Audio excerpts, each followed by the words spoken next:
আসসালামু আলাইকুম বন্ধুরা, ম্যাথমেটিক্স ইন এডুকেশন চ্যানেলের আজকের ভিডিওতে সবাইকে স্বাগতম।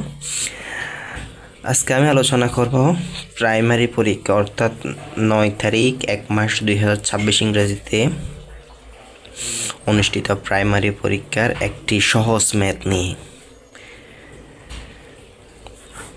ওই ম্যাথের মধ্যে ছিল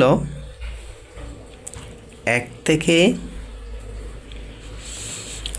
0.0999 বিয়োগ করলে কত হবে। তাহলে আমরা প্রথমে আসি 1 বিয়োগ করলে 0.999 দিলাম।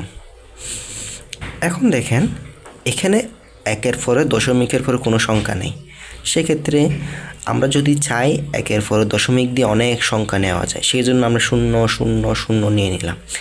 এটা হচ্ছে কল্পনা হিসেবে ধরে নেওয়া যায়। এখন 0 থেকে তো আর 9 যেতে পারে না, ধার নেওয়ার পদ্ধতিতে করে এখানে আমরা 1 দিলাম, এটা 9 হয়ে গেছে। 9 থেকে 9 গেলে 0, এটাও 9 থেকে 9 গেলে 0, কিন্তু এটা 9 থেকে গেছে। 9 থেকে যদি 0 গেলে 9.0 অর্থাৎ 0.991।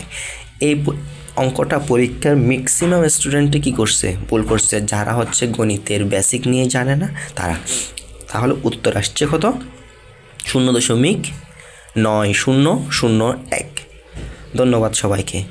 যদিও রেগুলার ভিডিও দিতে পারতেছি না, তাও সর্বোচ্চ চেষ্টা করব এখন থেকে রেগুলার ভিডিও দেওয়ার জন্য। আসসালামু আলাইকুম, ম্যাথমেটিক্স ইন এডুকেশনের সাথে থাকার জন্য।